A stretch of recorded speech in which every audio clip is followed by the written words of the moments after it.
एक विषय मेरे को दिया गया, ऑनलाइन रजिस्ट्रेशन भी मैंने कराया गया है कि हमारी क्षत्रिय विरासत और उसका संरक्षण। मैंने चेन्नई वालों को बुलाया, एम के गुना जी को बुलाया, मैंने कैलकाटा से एस के राजपूत जी को बुलाया, उत्तराखंड से श्री डॉक्टर एच के सिंह को बुलाया, मध्य प्रदेश से डॉक्टर राघव जी को बात की, मैंने आपकी बहन आराधना सोलंकी से मैंने बात की, गुजरात से मैंने बात की। ऐसा यशस्वी मुख्यमंत्री हमको मिला हुआ है, उनके हाथ मजबूत करने के लिए ये संदेश आप हमें लेटर पे लिख के दीजिए।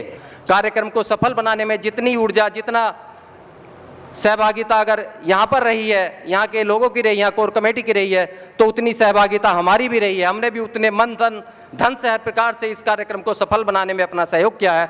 1000 किलोमीटर से भी हमारी ईश्वर से प्रार्थना थी, हमारी एकलिंग जी से प्रार्थना थी कि ये हमारा जिन उद्देश्यों को लेकर के ये कार्यक्रम हो रहा है, जिन उद्देश्यों को लेकर के हम वहाँ पर उदयपुर जा रहे हैं, मेवाड़ की पवित्र भूमि पर जा रहे हैं, निश्चित रूप से वो कार्य उद्देश्य सफल हो। हम कुछ ऐसा लेकर के जाए कि निश्चित रूप से हमें पता चले अपने अपने राज्यों में, अपने अपने संगठनों के प्रति, अपने गांव, अपने शहर में लेकर के जाए कि हम वैश्विक सम्मेलन में गए थे और इस दिशा में आगे हमको चलना है, इस दिशा में हमको काम करना है, इसके लिए हम उपस्थित हुए थे। कल हमने देखा बहुत सारे लोग राजनीतिक भाषण देकर के चले गए, आज वो लोग उपस्थित भी नहीं है। उनको ये नहीं पता कि हम वैश्विक सम्मेलन में क्यों उपस्थित हुए थे और हमें क्या बोलना और क्या दिशा हमें देनी चाहिए। हम केवल दिशा देने के लिए यहाँ आए हैं, हम उसकी उपयोगिता को साबित करने के लिए यहाँ उपस्थित हुए हैं। पहले तो मैं प्रबंधन समिति की ओर से और अपने कोर कमेटी की ओर से एक आज्ञा लेकर के एक निश्चित रूप से मैं चाहूँगा कि हमारे जो छत्राणी यहाँ पे बैठी हुई है, अगर कोई भी सम्मेलन मुझे नहीं लगता कोई पूर्ण होता है। कल राणा पुंजा की एक परिवार से उनकी श्रीमती कृष्णा कुमारी जी उपस्थित थी, अगर वो उपस्थित हो तो मैं जालम सिंह राठौड़ जी से निवेदन करते हुए उनसे आज्ञा चाहूँगा कि कम से कम एक हमारी जो घर की महिला नारी है उनको जरूर आप मंच पर स्थान दीजिए, तभी ये कार्यक्रम सफल होगा।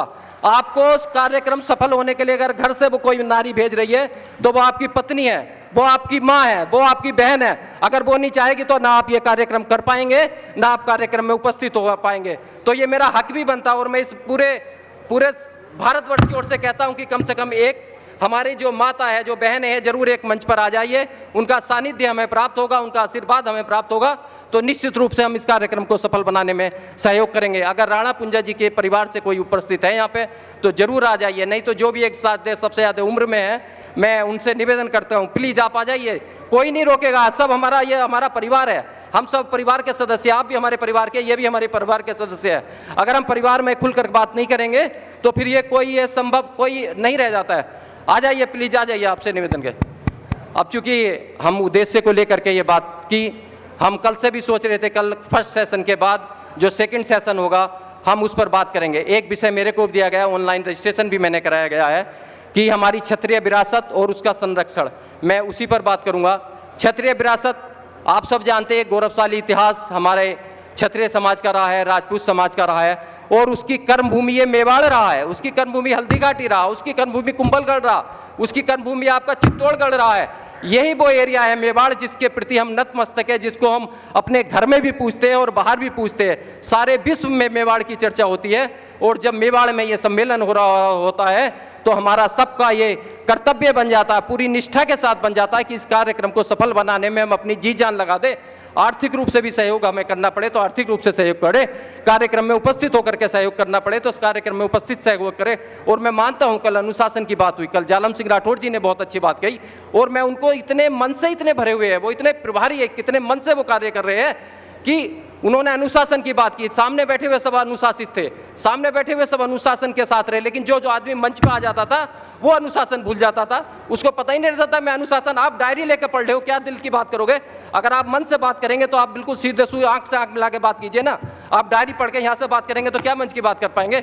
मेरा ये कोई इस तरह का कोई आरोप लगाना नहीं है, मैं केवल ये चाहता हूं कि जब हम यहाँ से घर से जाए 1000 किलोमीटर, मैंने चेन्नई वालों को बुलाया, एम के गुना जी को बुलाया, मैंने कैलकाटा से एस के राजपूत जी को बुलाया, उत्तराखंड से श्री डॉक्टर एच के सिंह को बुलाया, मध्य प्रदेश से डॉक्टर राघव जी को बात की, मैंने आपकी बहन आराधना सोलंकी से मैंने बात की, गुजरात से मैंने बात की, बिहार से मैंने बात की। कितने लोगों को इकट्ठित करने का ये हमारा एक संकल्प था कि इसमें अधिक से अधिक राज्यों के जितने लोग पहुंचेंगे तो हमारी आवाज़ जो यहाँ से हम लेकर जाएंगे वो प्रत्येक संगठन तक पहुंचेगी, प्रत्येक शहर तक पहुंचेगी, प्रत्येक गांव तक पहुंचेगी, प्रत्येक राज्य तक पहुंचेगी। यही हम लेकर चाहते। कल एक प्रस्ताव रखा गया कि महाराणा प्रताप जी की जयंती स्वाभिमान शौर्य दिवस के रूप में हिंदी तिथि अनुसार मनाया जाए, क्योंकि बहुत सारे राज्यों में अभी 9 मई को मनाई जाती है। लेकिन ये प्रस्ताव मैं जो यहाँ की कमेटी बैठी हुई है वो हम लोगों को बताए आज इस बात पे कि हमें हिंदी तिथि अनुसार जन्म तिथि मनानी है या अंग्रेजी तिथि अनुसार 9 मई को मनानी है। यहाँ पे मुख्यमंत्री जी के बहुत करीबी डॉक्टर HK सिंह हरिद्वार से आए हुए हैं। आप धामी जी जो कहेंगे वो उनको लिख करके देंगे। अभी डॉक्टर NP सिंह जी बोल के गए, आप मुख्यमंत्री जी के बहुत करीब रहते हैं, आप उनको पत्र लिखेंगे जिस तिथि को आप कहेंगे। तो आज ये आपको इस धरती से बताना पड़ेगा, हम सबको ये संबोधित करना पड़ेगा कि हमको हिंदी तिथि अनुसार महाराणा प्रताप जी की जयंती मनानी है, जिससे जब हम अपने क्षेत्र में जाए, अपने संगठन में जाए, तो हम सबको बोले कि मेवाड़ से ये आदेश हमें प्राप्त हुआ है कि हम सब लोगों को हिंदी तिथि अनुसार महाराणा प्रताप जी की जयंती स्वाभिमान शौर्य दिवस के रूप में सभी को मनानी है। न कि जिस प्रकार से हम रामनवमी मनाते हैं, जिस प्रकार से हम कृष्ण जी की जन्माष्टमी मनाते हैं, इसी प्रकार से हम महाराणा प्रताप जी की जयंती मनाएंगे। और उत्तर प्रदेश तो ऐसा राज्य है जहां से मैं आता हूं, वहां के तो मुख्यमंत्री को आप सुनते होंगे, मुख्यमंत्री जी हमेशा महाराणा प्रताप जी की बात करते हैं, हमेशा आपके राजपूत समाज की बात करते हैं। ऐसा यशस्वी मुख्यमंत्री हमको मिला हुआ है। उनके हाथ मजबूत करने के लिए ये संदेश आप हमें लेटर पे लिख के दे दीजिए। और हम आपसे कहते हैं, हम मुख्यमंत्री जी योगी आदित्यनाथ जी से हिंदी तिथि के अनुसार, डॉक्टर NP सिंह जी है यहाँ पे उपस्थित, आप जरा खड़े हो जाइए please. Doctor NP Singh ji खड़े हो जाइए। आप मुख्यमंत्री जी इनके घर पर कई बार आ चुके हैं, ये बहुत करीबी है उनके। ये पत्र लेकर जाकर के उनको देंगे कि हिंदी तिथि, ऐसा आदेश हमें प्राप्त हुआ मेवाड़ से, और महाराणा प्रताप जी की जयंती स्वाभिमान शौर्य दिवस के रूप में हिंदी तिथि अनुसार मनानी है। ऐसी डॉक्टर HK सिंह जी दे रहे हैं। बिहार से राघव जी आए, आप मुख्यमंत्री जी के बहुत करीब है, अभी वहां पे अभी एक सम्मेलन किया था, ये वहां को देंगे। तो ऐसे ऐसे लोग आपके पास है, ऐसे ऐसे लोग आपके बीच में, जो कर्नाटक से, वहाँ से तमिलनाडु से आए हुए। सर बस 2 मिनट में मैं अपनी बात सुन लूँ। तो ये ऐसे ऐसे लोग हैं। मैं फिर आपसे कहता हूँ, हमने विरासत की बात की, विरासत हमारी रहे, उसको हमें सजो के रखना है। आगे हमें क्या करना है, हमें प्रत्येक घर में महाराणा प्रताप जी के चित्र हमेशा प्रत्येक घर में होना चाहिए। जब हम कोई कार्यक्रम करें, अगर किसी का चित्र दे न दे, महाराणा प्रताप जी का चित्र दे, क्योंकि महाराणा प्रताप जी के चित्र पर सारा क्षत्रिय समाज एकत्रित होता है। और जहाँ तक ये दूसरे समाज की बात कर, ठीक है, आप दूसरे समाज को साथ लेकर के चलिए, लेकिन आपको प्रतिनिधित्व आपको करना। जिस दिन आपने प्रतिनिधित्व करना छोड़ दिया, दूसरा समाज आपके प्रतिनिधित्व को कभी भी सहमति नहीं देगा, कभी भी आपके प्रतिनिधित्व को वो मानता नहीं है, कभी नहीं मानेगा। इसलिए प्रतिनिधित्व आप कीजिए, उनको कंधे से कंधे मिलाकर साथ लेकर चलिए। जिस प्रकार से महाराणा प्रताप जी ने पिंजू भील राणा जी को अपने साथ रखा, इसी प्रकार को हमें साथ रखने। मैं अभी हल्दी घाटी होकर आया, उनको नमन किया, मैंने 2 चीज़ें देखी, 2 चीज़ें बस इन्हीं दो लाइन में मैं अपनी बात समाप्त कर देता हूँ। किस प्रकार से उन्होंने शक्ति सिंह को दिखा रखा है। महाराणा प्रताप जी चेतक घोड़े के पास बैठे हुए हैं, और शक्ति सिंह अपना सारा उनके घोड़े का आंसू देकर के उनको कि आप इस घोड़े से निकल जाइए और मैं इनका मुगलों का मुकाबला करूंगा। तो ऐसे भाई बनिए।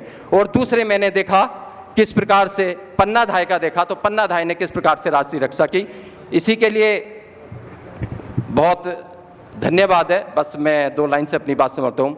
जहाँ तूफानों में चिराग जला करते हैं, हम उसी राह चला करते हैं। फिक्र नहीं है मंजिलों की, मंजिलों से आगे और भी है मंजिल।